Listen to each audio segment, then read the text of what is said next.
Daylight, my MVVs, welcome. Queen Naomi is rumored to have stormed the Osun State Governor's Lodge in Lagos to speak to Ooni of Ife. That when she went there, she was crying and she told Ooni of Ife that she would never, ever, ever, ever in her life give Tadenikawo to him. That Tadenikawo remains the only light out of a very dark place where she is coming from. That Tadenikawo is the only happiness she got out of the marriage to him that was a very painful marriage. And him, that is the Ooni of Ife, is well aware of everything that she, Olori Nam, is talking about, that the entire world may not know the dynamics, but Ooni of Ife knows that Tadenikawo is that one thing that gives her happiness, is that one thing that she benefited for every emotional torture that she has gone through.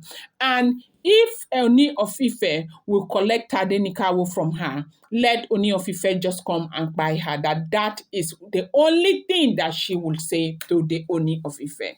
That two things she is not giving Tadenikawo to the Ooni of Ife, and she is not returning to the palace as long as the circumstances does not change, okay?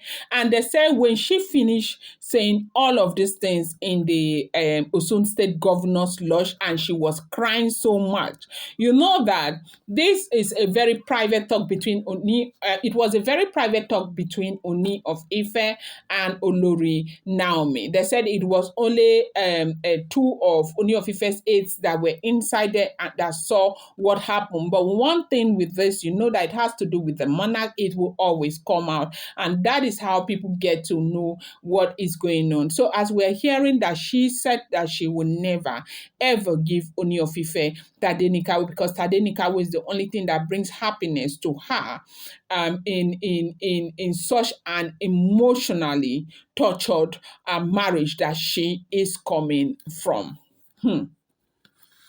They said Ooni of Ife shedded tears over what Olori Naomi said. Now, you and I, we don't know that everyday marriages have problems in Nigeria, all in the world, even here in Canada, everywhere. Like the problems are enormous with marriages falling over and over. But this is a peculiar situation where a very big king, a king that is loved by everybody, found a very young lady who is a preacher, fell in love with that lady. It wasn't about pedigree, like the women Ooni of Ife is marrying now. It's all about pedigree. Now, if you look from the likes of Blow school abroad, she is a very smart lawyer. The Blow you're seeing is a very smart woman, and she comes from a royal family. Ebony has almost lived all her life in the UK. She's schooled there, and she is a chartered accountant. And Ebony is not, I said this, I know a lot of you don't want me to say this because you don't like it, but I want you to know that this is blogging, and so most of this information, they interlink, okay? So there's no way one will not mention them. Ebony is not an Adachi or Mbrukem, a chartered accountant. She is a big chartered accountant in the UK. The firm which she works with she is a co-owner to that firm, okay? Now, and she comes from a royal family, right? You see that one they call Oletik. What do you call?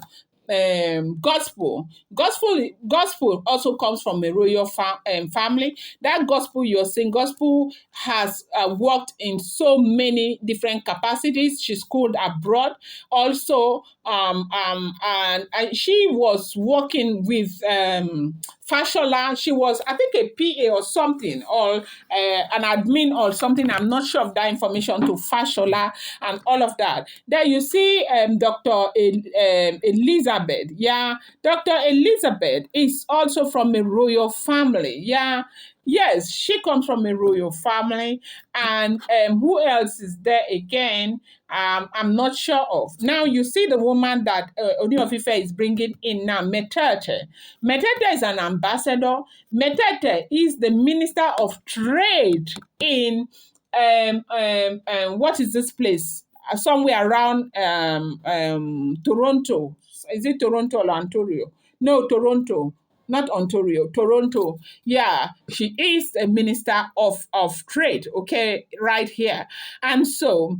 They said the two virgins, they come from one of them comes from a royal family, the royal family that we heard that gave Kabiyesi that Mercedes Benz.